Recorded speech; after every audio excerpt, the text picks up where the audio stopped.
seek His face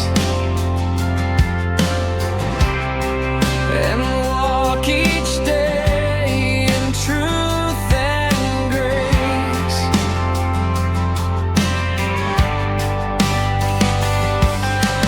Lord, keep my mind on things above.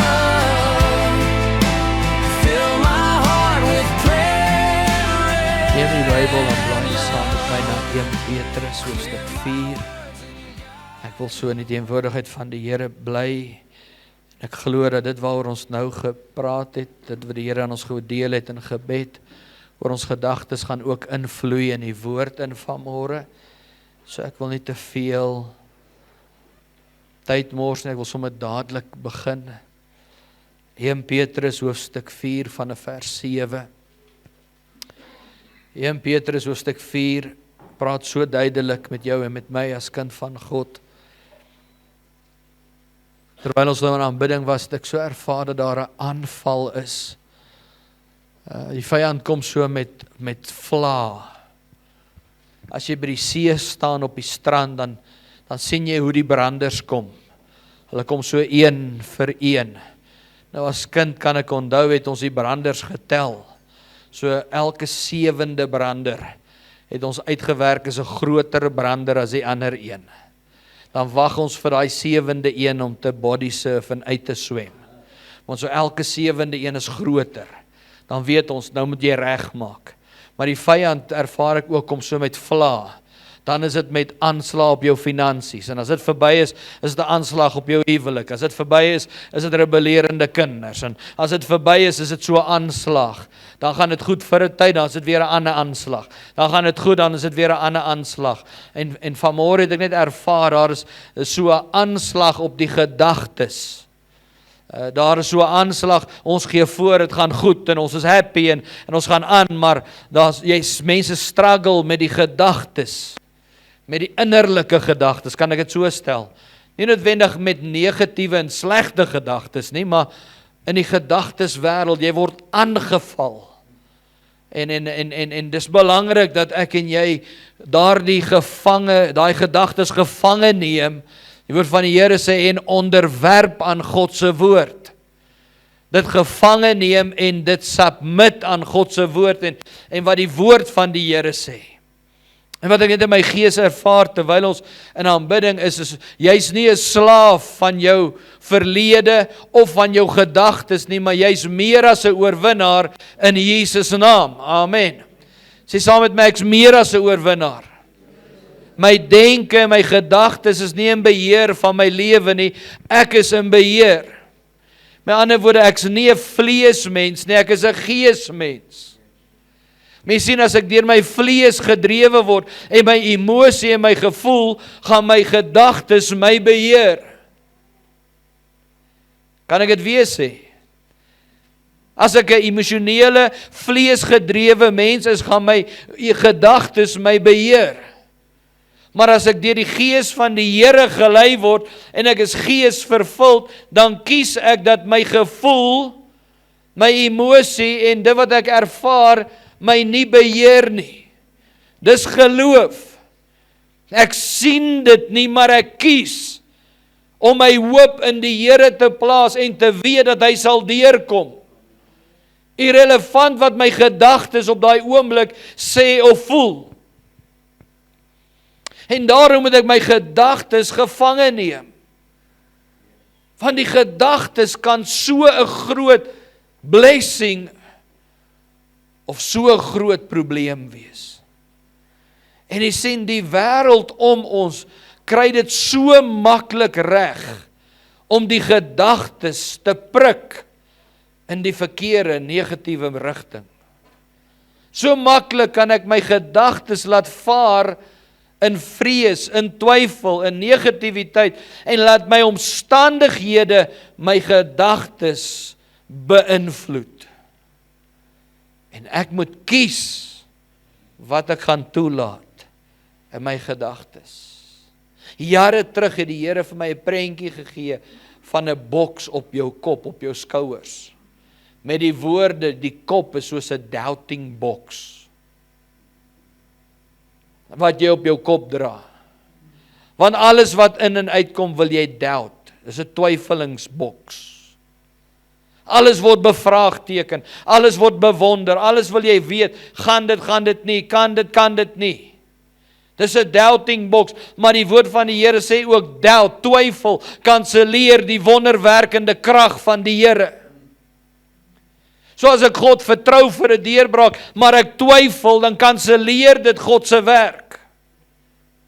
Because doubt cancels the miracle working power of God. So kom ons lees 1 Petrus 4. Ek wil met u deel wat die Here op my hart gelê het. 1 Petrus 4 vanaf vers 7 sê, en die einde van alle dinge is naby. Sê saam met my, die einde. Wat beteken die einde? Dis baie eenvoudig, dis die einde. Daar's geen tyd, daar's geen bestaan, daar's niks buite die einde nie. Die einde is die einde. Hy sê, en die einde van alle dinge is naby. Hy sê, wees dan ingetoe en nugter om te kan bid. So in die Amplified, die Engels sê dit so mooi, hy sê, and the end and culmination of all things is near. Therefore be sound-minded and self-controlled for the purpose of prayer.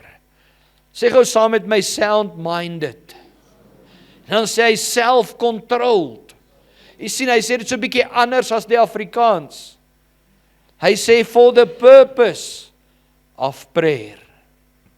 En dan gaan hy aan, hy sê staying balanced and focused on the things of God so that your communication will be clear. Hy sê reasonable, specific and pleasing to God. So hy praat hier so duidelik van ons gedagtes en ons denke wat in lyn moet kom. Jy sien, die wêreld om ons is in 'n konstante warboel, in 'n gejaag elke dag na sukses, na iets meer. 'n Gejaag en 'n warboel na alles is de mekaar. Hierdie week het ons gesien wat gebeur in vereniging. Vereniging is op die map. Maar ongelukkig vir die verkeerde goed. V-Town is daar. Hulle gooi klippe en ek weet nie wat gaan aan nie. En so vinnig kan dit vrees in ons lewens skep. Dadelik dink ek aan Michael, hulle daar in die dorp. Hoe beïnvloed dit julle besigheid, Benny? Ek dink aan almal wat moet deurry met hulle werk en wat daar is.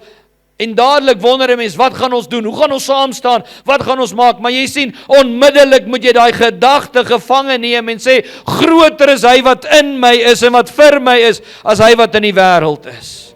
Want die woord van die Here sê, hy sê 1000 val aan my een kant en 10,000 aan my ander kant, maar God is saam met my. As die Here vir my is, wie kan teen my wees? Met my God spring ek oor 'n muur. Hoekom? Want U is met my. Maar jy sien, dis 'n gedagte verandering, 'n mind shift wat moet plaasvind. Nou so maklik kan jy in daai warboel, in daai omstandighede vasgevang word en al wat jy sien is net dit wat gebeur. So ja, die einde is naby. Die einde is nog nie daar nie, maar dis naby. So ons is nie doom preachers nie, maar ons is realiteitpredikers.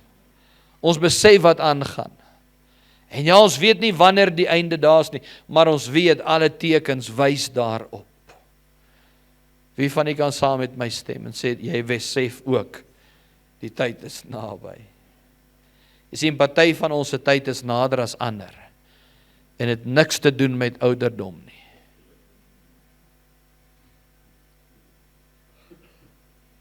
Amen.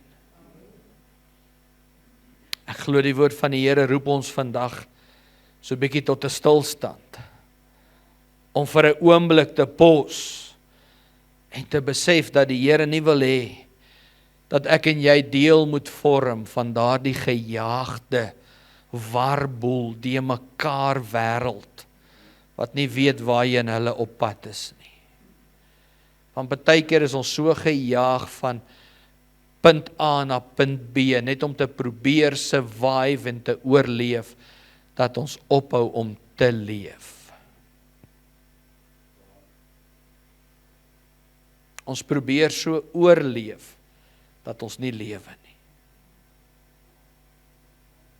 Maak dit sin as ek dit so stel?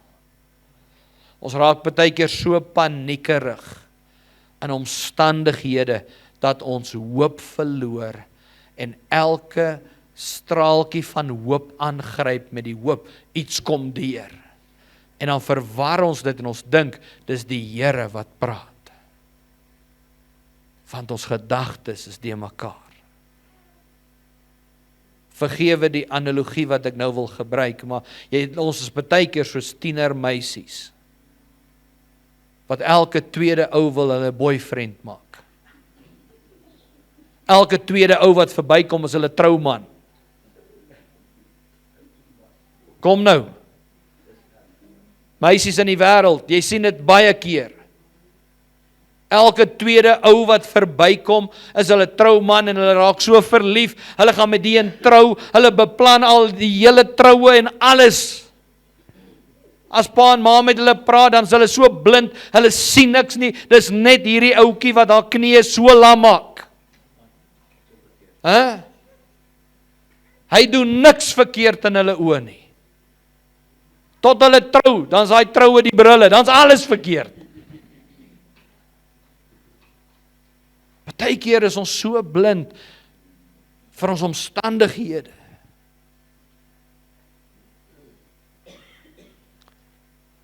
Wat sê hierdie woord? Hy sê, en die einde van alle dinge is naby.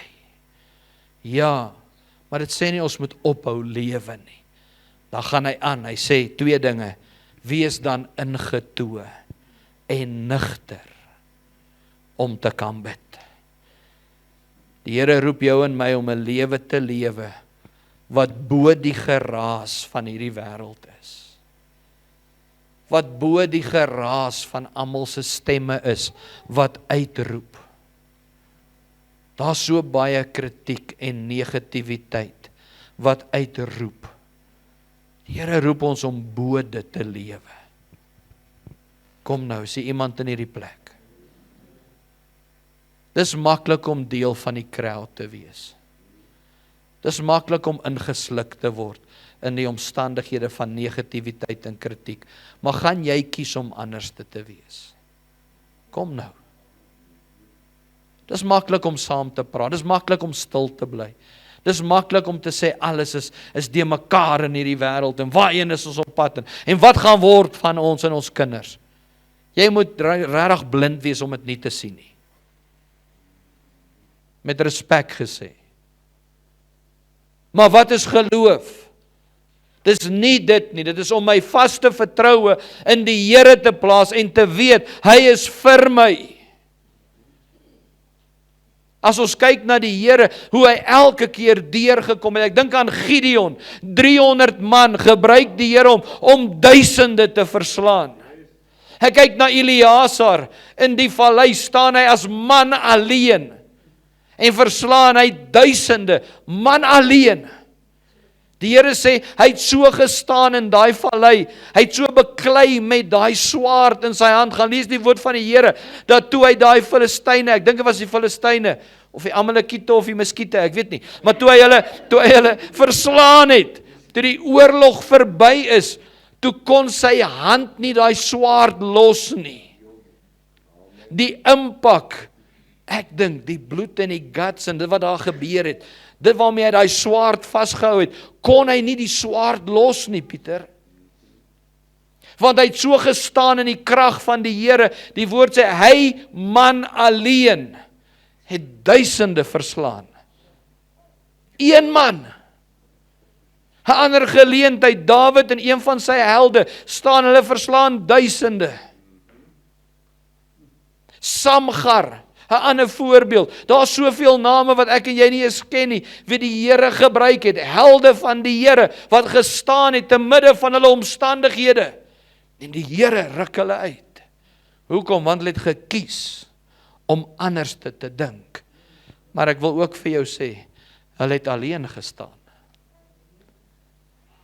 So moenie dink dat wanneer jy jou mind change en kies om vir die Here te staan en reg te doen, almal gaan jou dalk ondersteun nie. Maar die Here sê, ek het 'n welbehae in die wat dit my manier doen, sy wy. Amen. Wat sê 1 Petrus 4? Hy sê ingetoe, sê gou saam met my ingetoe. Wat beteken dit? Wat beteken dit vanmôre om te sê ingetoe? Die Griekse woord wat daar is die woord sophroneo. En sophroneo beteken letterlik 'n gesonde verstand. En 'n gesonde verstand beteken om nie toe te laat dat jou emosie, jou vrese of die wêreldse geraas met jou kop speel nie. Dis die maklikste Afrikaanse verduideliking wat ek vir die Grieks kan kry. Moenie dat die wêreld met jou kop speel nie. Met jou emosie nie. Kan julle onthou jare terug was daai lied Delarey gesing? Ja, maar nou nie sing nie, ek vra net. Van nou gaan almal sing Delarey, Delarey. Kan julle hom onthou? Daar was nog 'n lekker tune, kom ons wees eerlik. Hæ? Wie van julle het daai lied gelike? Hoekom het jy hom gelike? Was dit omdat dit 'n catchy tune was? Of was dit omdat hy gesing was in 'n tyd, in 'n era, in 'n tyd waar jy gevoel het dalk magteloos, jy het gevoel daar gebeur niks met ons land, of dat jy het nodig dat iemand dalk opstaan, en hier sing iemand iets, en iets binne in jou, uit jou kinderjare, of uit jou verlede, of iets word geprik, en nou staan daar iets op, en jy wens, Delarey, Delarey. As jy ek was te gesing, de la porte, sal jy die boere kom lei, de la porte. Ja, ek grap nou. Amen. Mens sien daar, baie keer het die buitekant, die wêreld, iets wat jou prik. Jare voor dit was daar loslappie gewees. Hæ? Kom nou, daar's iets wat geprik word in jou, en skielik wil almal loslappies wees. Daar's iets wat gesing word, dis die buite, die natuur, dis buite, iets prik jou gedagtes. Dan luister jy country, dan huil jy, jy verlang na iemand wat jy nie ken nie. Ja. En dan luister jy metal, dan wil jy mosh, jy wil spring en kop slaan en mense doodmaak en nou is jy kwaad vir almal. Nou is jy donker. Jy maak jou oë so swart en boere musiek, dan wil jy net sakkie. Jy sien, buitekant die emosie word geprik. En wat sê die woord van die Here? Hy sê, ek wil hê jy moet ingetoe wees. Die einde is naby. Hy sê, wees ingetoe, wees ingestel. Moenie dat emosie en gevoel van goed om jou gees aanspreek of beïnvloed of negatief maak nie. Die volgende woord wat hy daar gebruik is die woord nugter. Die Griekse woord vir nugter is die woord nepho. Sê gou saam met my nepho. Wat beteken nepho? Nepho gaan so 'n bietjie verder. Hy sê, jy moenie dronk wees nie. Letterlik nie dronk nie. Moenie poesa nie. Moenie dronk wees nie, moenie drink nie. Jy moet nugter wees. In alledaagse Afrikaans, moenie toelaat dat die sorge, ons het nou Jesaja 53 gelees, in aanbidding wat sê, Jesus het ons sorge op hom geneem. Wat sê hy hier? Hy sê, moenie dat die sorge, die stres, die gejaag, daai dinge wat gebeur, jou verstandelik en emosioneel dronk maak nie. Hoekom gebruik hy die woord neefvoet, dronk? Jy sien, maar wanneer jy dronk is, dan begin jy in jou bekommernisse en daai goeters in jou mind struikel. En wanneer jy emosioneel dronk is, dan kan jy geestelik nie staan nie. Dan val jy rond. Wat gebeur met 'n ou wat dronk is? Ons het in ons vorige gemeente 'n ou gehad in Elspark wat tot bekering gekom het. Maar hy was 'n alkoholist. En hy het getuig een oggend. Hy sê hy het so gedrink. En daai tyd kon jy nog in die strate loop en soos in vereniging vroeër jare op sondaande, dan ons mos nou kyk hoe daai karre. Dan jy daar by TV takeaways vir jou 'n hotdog pie en 'n Coke gekoop. Wie van julle het dit ook gedoen? En check jou jaggie karre. Hy sê hy was so dronk geweest. Dan loop hy in die straat in die venster, dan kyk hy in die venster, wat noem jy daai window shopping in die venster. Dan kyk hy, dan wonder hy, wie's die ou wat so slinger in die venster? Hy so dronk, dan slinger hierdie. Dan wonder hy, wie's die ou wat so dronk is? En dan staan hy, dan kyk hy vir die dronkie in die venster, dan besef hy, dis hy wat so slinger. Kan jy so dronk wees? Ander vriend van my se male, hulle kuier by hulle vriende. Hy kom by die huis, ek dink ons het gekuier 12 uur, hy kom by die huis, hier sit die twee paartjies in kuier, hy gaan slaap, 2, 3 uur word hy wakker, hulle kuier nog steeds, 4 uur word hy gaan slaap by weer, 4 word hy wakker, hulle kuier nog steeds. Hy gaan na sy maale toe en vra, hoekom kuier julle so lank? Die vriende antwoord, hy sê, hulle se antwoord en sê, ons wag uit jou malery. Hulle is so dronk, hulle dink hulle is by hulle eie huis. Maar hulle kuier by die vriende. Kan jy so dronk wees? Dat jy nie weet, jy is by jou eie huis nie. Nou ek weet, party was so dronk, jy raak dronk, dan slaap jy. Jy weet nie waar jy is nie. Maar wat sê die woord? Ek wil jy moet geestelik besef. Hy sê, moenie dronk wees, want wat gebeur? Jy's nie by jouself nie. Jy slinger rond, jy's doelloos, jy word soos 'n bootjie op die see, heen en weer gegooi, jy weet nie wat aangaan nie, jou emosie is in beheer, jou gevoel, nou is jy op, nou is jy af, nou is jy nie lekker nie, nou is jy lekker, nou is jy die mekaar, jy weet nie wat aangaan nie. Neefvoet. Wat sê hy hier? Hy sê, jy moet ingetoe wees en wees nugter.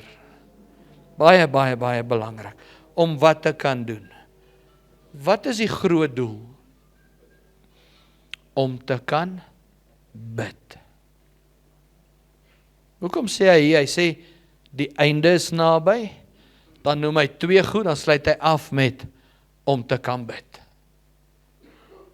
Jy sien, alles gaan oor ons verhouding met die Here.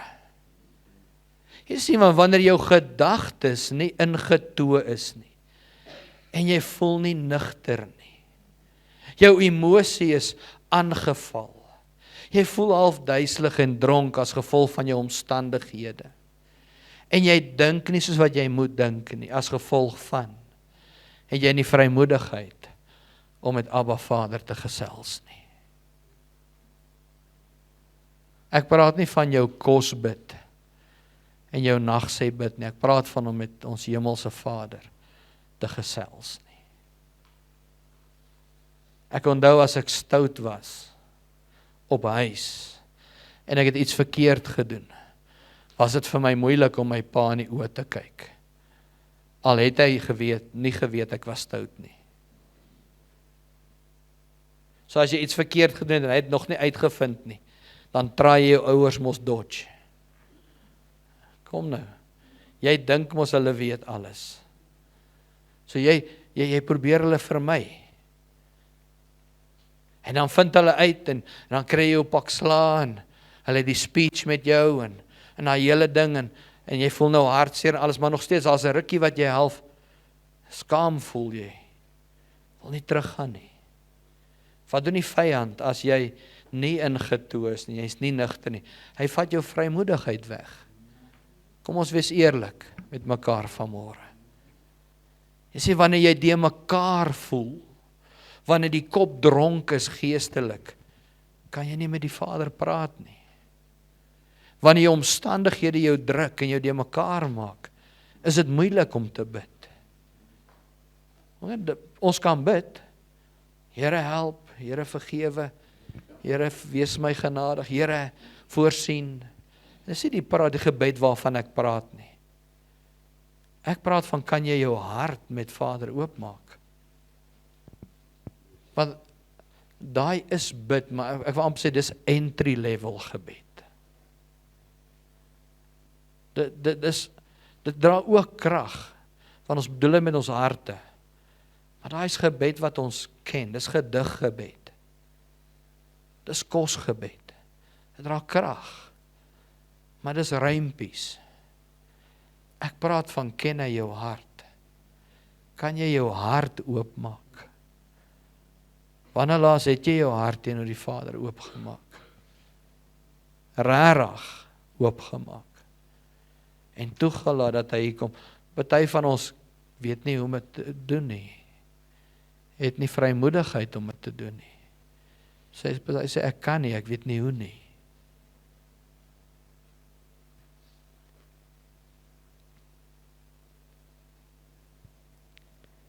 Jy sien, die doel van alles is, kom by hierdie punt by mekaar. Is om in kommunikasie met die Here te staan. Want as jou kop en jou hart die mekaar is, jy is vol van vrees, en jou emosies is die mekaar, en jou kop is dronk, dan kan dit selfs jou gebede ook beïnvloed. En dan kan dit daartoe lei dat selfs jou gebede nie beantwoord word nie. En weer eens, die blokkasie lê nie by die Here nie, dis by my. Ek het nou genoem, twyfel kanseleer die wonderwerkende krag van God. Seun, ek wil vir jou 'n miljoen rand gee. Hier is jou miljoen rand. Wat het hy gedoen? Hy het uitgereik en dit gevat. Maar as hy getwyfel het in die miljoen rand, en hy het gewonder, is dit regtig 'n miljoen rand werd? Het ek regtig 'n miljoen rand om vir hom te gee? Dan het hy dalk sy blessing gemis. Verstaan nie my voorbeeld, ek weet dit is eenvoudig, maar hy moes iets doen om dit te vat. Hy moes my glo, dat ek vir hom dit kan gee. Jy sien, die Here het dit klaar gedoen. Maar die vyand speel met ons gedagtes. Blaai saam met my in jou Bybel na Jakobus 1 toe.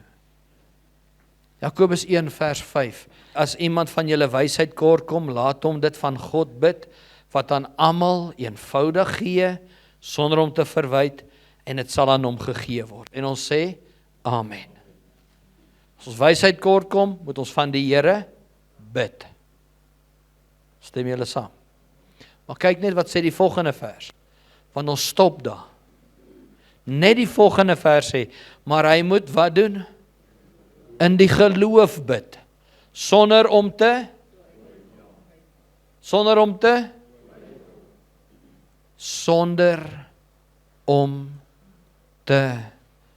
twyfel. Want hy wat twyfel, wat sê die woord?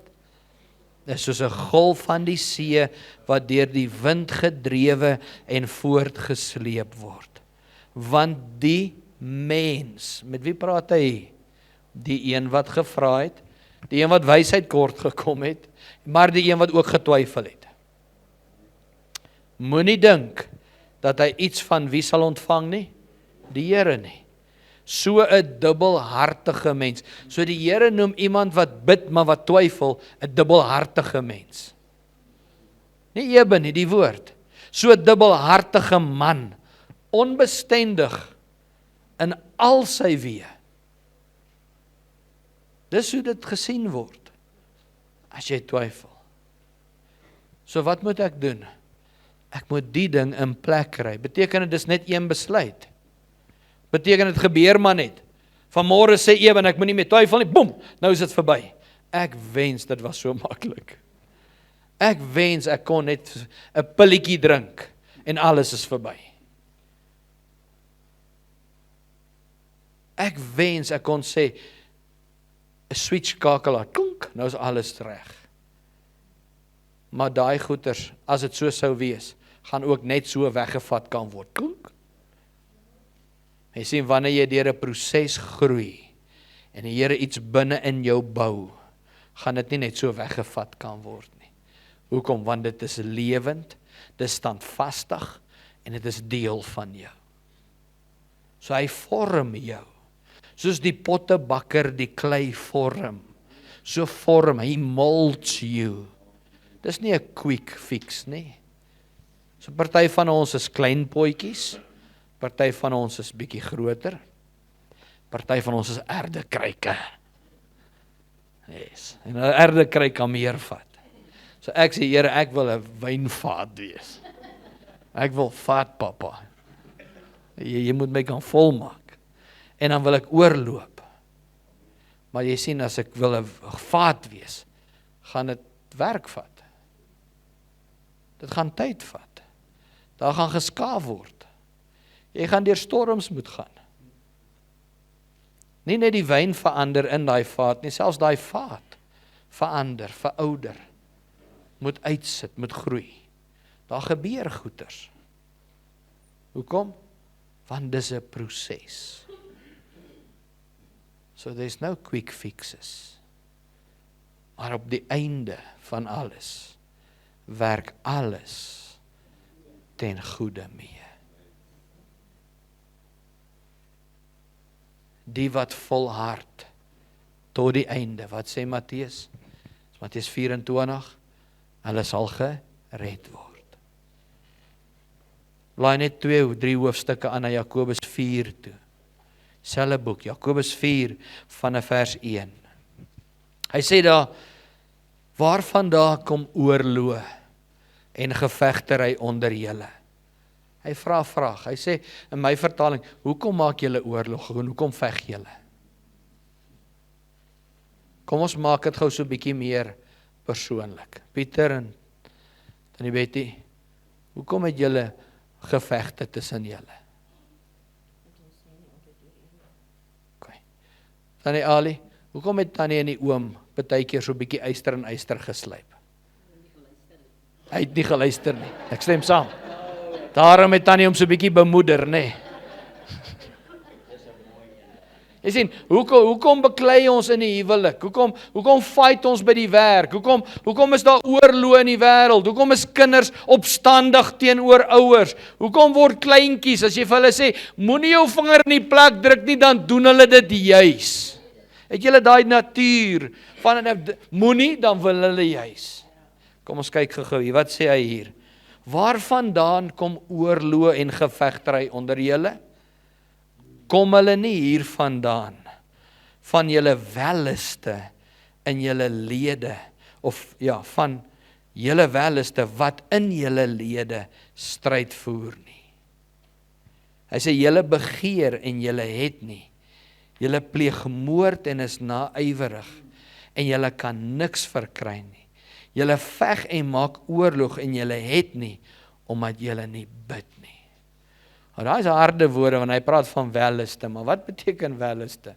Hy sê, jy kry nie jou sin nie. Hoekom is daar bekleierery in die huwelik? Want jy doen nie wat ek like nie. Jou way is nie my way nie. Jy dink nie soos ek dink nie. Jy druk die tandepasta van bo af en ek druk hom van onder af. Kan jy nie net die proppie opsit nie? Wys verskil. Hy sê, julle bid en julle ontvang nie, vers 3, omdat julle verkeerd bid. Hoe bid ons verkeerd? Omdat julle in julle welliste deur te bring. Om dit in julle welliste deur te bring. Met ander woorde, ek bid vir wat ek wil hê, nie u wil nie, my wil. Dan sê egbrekers en egbreeksters. Hy sê, weet julle nie dat die vriendskap van die wêreld vyandskap teen God is nie? Wie dan 'n vriend van die wêreld wil wees, word 'n vyand van God. So jy kan nie 'n maatjie van die wêreld wees en dink jy gaan God behaag nie. Hy verwag jy moet kies. Wat ons vanoggend mee begin? Gaan jy God eerste plaas of nie? Ja, maar hoe gaan ek die wêreld red? Jy gaan nie, God moet hulle red. Hy het jou nooit geroep om hulle te red nie. Hy het sy seun gestuur om die wêreld te red. Hy kan jou gebruik as instrument, but you're not their savior. Jesus is the savior. Kom ons lees verder. Hy sê, of meen julle dat die skrifte vergeef sê, met jaloersheid begeer die gees wat in ons woon. Maar hy gee groter genade, daarom sê hy, God weerstaan die hoogmoediges, maar aan die nederiges gee hy genade. En dan, onderwerp julle dan aan God. Dan sê hy, weerstaan die duiwel, en hy sal van julle wegvlug. Eers sê hy, onderwerp julle aan God. Submit unto God. Waarvan? Die welleste, my way, wat ek van hou, my lust, my manier, my denke, wat ek wil hê. In die huwelik, wat ek soek. Dis wat meeste fights oorgaan. Die grootste bekleierery is, omdat ek nie my sin kry nie. Sy verstaan nie my manier nie. Of ek wip my vir haar, of sy vir my, menslik. Kom ons wees eerlik. Ek kry nie my sin nie. Ek sien 'n ding so, sy sien dit so, ons kom van verskillende kant af, en wat doen ek? Ek probeer haar oortuig om my manier te wees. En ek wil nie ingee nie, sy wil nie ingee nie. Wat doen ons? Ons begin stry. Nou het ons al slimmer geword, die een hou nie van konflik nie, so hulle bly stil. Hulle onttrek. Wat doen die ander een? Nou beklei hulle meer. Omdat jy stil bly. Okay, so wat gebeur? Uit ons eie welleste uit. Die woord sê julle kry nie, want julle bid verkeerd. Nou vers 8, kom het so mooi by mekaar. Hy sê, nader tot God, en hy sal tot julle nader. Wat sê hy? Hy sê, reinig die hande, julle sondaars, en suiwer die harte. Hy sê, julle dubbelhartig is. In ander woorde, die wat twyfel. Amen. Reinig die harte, maak skoon die hande, die wat twyfel. Want dan nou het hy gepraat van twyfel, sê die wat twyfel is dubbelhartig is. Weeklaag, treur, ween. So hy sê nie dit moet bedroef die jou hele lewe deurgaan nie, maar hy sê repent daarvan. En dan sê hy, laat julle gelag in treurigheid verander word en julle blydskap in bedrukking. Met ander woorde, die vleeslike, die wêreldse dinge moet verander. En in afsluiting, verneder julle voor die Here en hy sal julle verhoog. Verneder julle voor die Here en hy sal julle verhoog. Wat beteken dit? Ek moet sterf in my vlees, vir myself, vir my gedagtes. Ek praat van die vleeslike. As ek nie my sin kry nie, en ek moet dit onderwerp aan die Here. Ek moet ingetoe wees. Ek moet nugter word. Met ander woorde, ek moet 'n rehabilitasie deurgaan. Hoe word ek nugter? Ek moet begin onthou van alkohol. Wat is alkohol? Dis goed wat van buite af inkom, wat die innerlike dronk maak. Hoe word ek nugter? Wie van julle was alkoholiste? En die Here het jou vrygemaak. Steek so 'n bietjie op jou hand, kan vanmôre getuig, die Here het my vrygemaak. Kom, jy's nie skaam nie, kan ek jou hand sien? Steek op jou hand, wie van julle was dronk? Het gedrink in jou lewe? Dis 'n getuienis. Ek's nie skaam vir wat Jesus gedoen het nie. Amen. Hoe het jy losgekom? Jy het die alkohol gelos. Jy het dit gelos. So wat moet ek doen met die dinge wat my dronk maak? Ek moet dit los. Ek moet nie deel daaraan hê nie. Dis eintlik so eenvoudig. Ek moet dit los.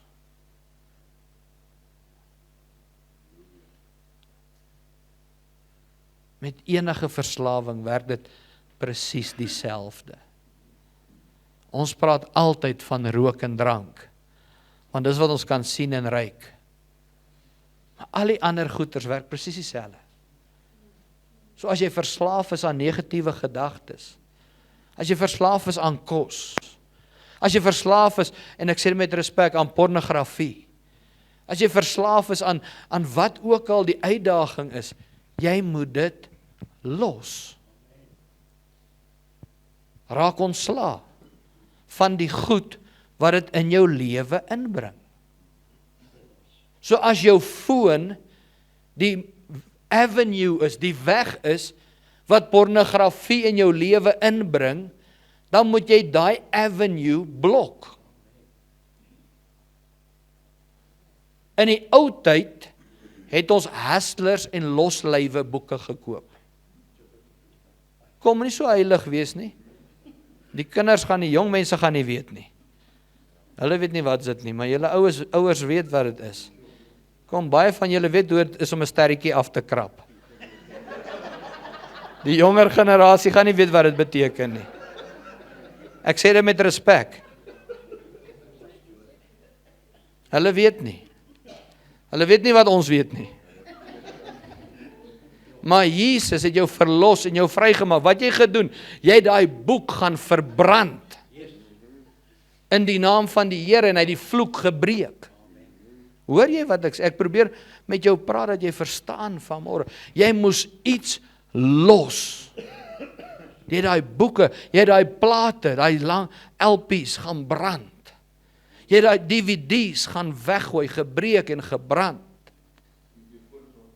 Jy moet dit brand. Gaan delete Facebook, gaan delete, gaan blok Instagram, gaan delete Twitter. Gaan kyk bietjie op daai Facebook, hoeveel ure is jy in jou activity list, hoeveel ure spandeer jy op Facebook, hoeveel ure lewe jy in ander mense se lewe. Gaan kyk, hoeveel ure verlustig jy jou in ander se lewe.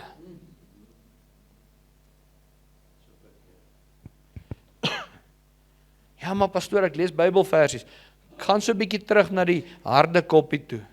Of kry iets van Facebook af, dis veiliger.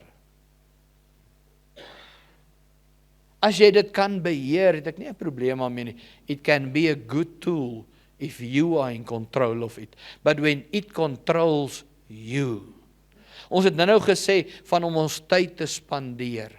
Gaan kyk so 'n bietjie in jou activity list op Facebook. Hoeveel uur 'n dag spandeer jy op Facebook? Dan vergelyk ons dit met hoeveel tyd ons in die woord en met God spandeer. Net appels met appels vergelyk. Dan kyk ons of is ons verslaaf of nie. Dan sê ons het nie tyd in 'n dag om met ons familie te spandeer nie. Dan wonder ons hoekom het ons nie tyd nie. Iets wat nou heeltemal dalk van lyn af is, maar ek voel dit in my gees. Is dalk die tyd om daaroor te praat. Hierdie foto's wat ons post op Facebook, wat ons deur AI maak, wat jou so verander. Kom nou. Mense neem foto's op AI, dan maak hy jou so mooi en so maar. Hy gee vir jou 'n six-pack of hy gee vir jou hierdie lyf wat jy nie gehad het nie. Het julle al gesien op Facebook? Ek weet nie wat noem hulle dit nie. Is dit 'n filter? Al filter wat ek geken het was op 'n Chesterfield. En dit het jou doodgemaak. Daai filters maak van mense goeters wat hulle nie is nie, dan post hulle dit. Al wat jy vir die wêreld sê is, ek aanvaar nie myself nie. Dan kyk jou kinders na die foto wat jy van hulle post, en hulle kyk in die spieël en hulle sê, my ma post die ding, kyk hoe lyk daai kind, en ek lyk nie soos daai kind nie, so my ma dink ek is nie mooi genoeg nie. Dis wat daai foto sê. Want hier's die perfekte fotootjie van 'n kind. Maar as jou kind in die spieël kyk, dan lyk sy nie so nie. Dis wat daai goed sê in die publiek. Ons dink dit nie, maar dis hoe dit gedesign is, om die mind te prik. Jy haal al die peisiekies uit, of jou musiekie uit, of jy maak 'n mooi kuifie, en nou staan die man daar met sy six-pack, maar jy het eintlik 'n boepens. Wat doen jy? Jy wys vir almal daar wie jy nie is nie. Al wat jy sê is, ek is nie happy met hoe God my gemaak het nie, ek het 'n swak selfbeeld, en ek wil vir die wêreld wys, dis wie ek is. Dis nie speel nie, dis nie onskuldig, jy's dalk onskuldig, maar die beeld wat dit uitbring, en die goed wat dit aanlok na jou toe, dit beginne goed prik hier, wat nie reg is nie. Wat sê die wêreld? Wees ingetoe. Party van ons moet so 'n bietjie in jou foto-history ingaan en gaan skoonmaak.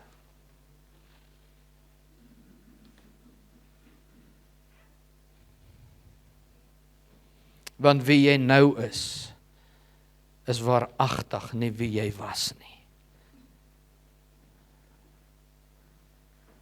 En wie wil jy hê moet mense weet wie jy is? Want jy sê, Jesus het my skoon gewas, hy het my nuut gemaak. Maar jy post nog die goed van die verlede. So jy hou nog vas aan dit. Weereens 'n prik in die mind. Mag ek jou maar slaan vanmôre met die liefde van die Here. Kom nou my boetie, my sussie. Dan post jy daar hoe jy in jou bikini rondgeloop het, sussie. Maar jy wil hier in die kerk kom staan en jouself toezip tot die bo, maar in die week gaan post jy jou cleavage en jou goed daar in die publiek. Kom nou. Wie verteenwoordig jy?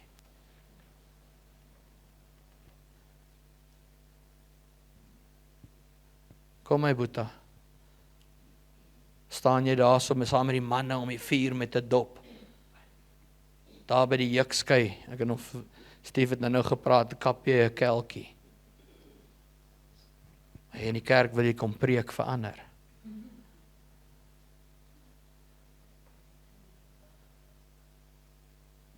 Kom weer terug hierso. Waaroor gaan dit? Die einde is naby. Speel ons of is ons ernstig? No judgment, net waarheid. Net waarheid. En die waarheid maak vry. Vir die wat dit seer maak, is omdat daar iets is wat jy moet doen. In afsluiting van môre, die Here vra nie van ons om uit die lewe te onttrek nie.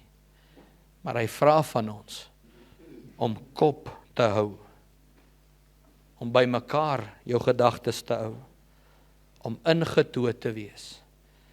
En om jou hart suiwer en nugter te hou. Hy sê nie jy moet 'n spyskadet wees nie. Wat hy sê is, hy sê wees heilig, wees rein, wees nugter, wees ingetoe. Wanneer mense na jou kyk, moet hulle weet, jy's Jesus se volgeling. Hoekom? Sodat niks tussen jou en die Here kan staan, wanneer jy bid nie. 'n Helder kop en 'n kalm hart is die beste plek vir gebed. Want dan kan jy met vrymoedigheid bid. Ons het verlede week gesê, skep in my 'n rein hart, o God. Skep in my 'n rein hart en gee opnuut in my binneste 'n vaste gees. Psalm 51 vers 12. Mag dit konstant ons gebed wees. Here, skep in my 'n rein hart. Jy sien, dis daai proses. Dis daai proses. Hoe gaan ek dit doen? Daagliks die gedagtes gevange neem. Daagliks. It's a journey. It's a process. om nie op te gee nie. Don't give up. Don't give up. Don't give up. The easy way out is to give up. Ek gesels gister met een van my pastoorsvriende. Gisteraand na 8 bel hy my.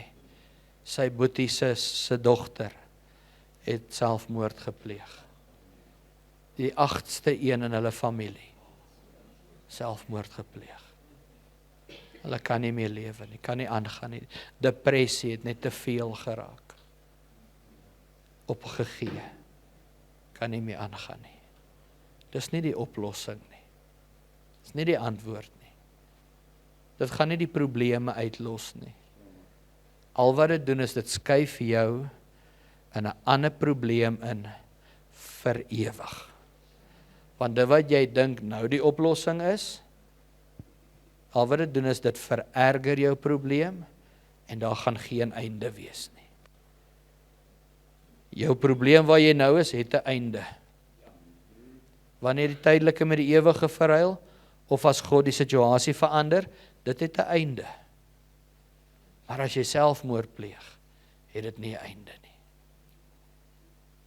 En ek weet daar's iemand hier vanmôre wat selfmoord oorpleeg het. Selfmoord oorweeg het. Ek ervaar dit in my hart. En hoor my vanmôre, dis nie die antwoord nie. Dis nie die uitkoms nie. Dis nie die oplossing nie. That's not the way out. Mense sê ek sal doodgaan vir jou. I'll take a bullet for you. Wat van ek sal lewe vir jou? Dit is maklik om te sterf vir iemand. Dit is nie altyd maklik om vir iemand te lewe nie. Is ek bereid om vir jou te lewe? Is ek bereid om vir jou te veg? Is ek bereid om vir jou te probeer lewe en aan te hou? Maak dit sin? So don't give up. Don't give up. Kom ons bid vir hulle. Here, ons dankie dat ons vanmôre vir paniek kan intree en vir die mensies wat daardie dogtertjie van 3 verloor het. Daardie dogtertjie wat verdrink het, Here, is by U wel bekend. U ken hulle name.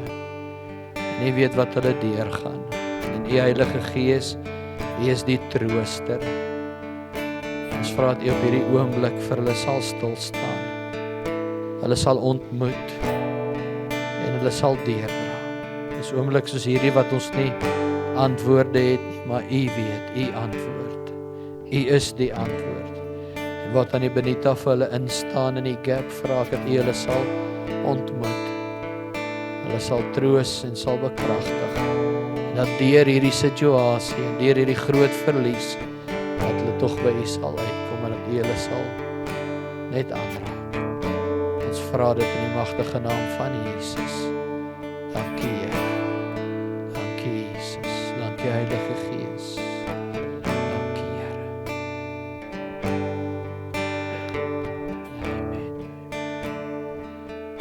So, Here, ons dankie vir hierdie geleentheid wat ons by mekaar kon kom. Dankie dat ons U kon aanbid.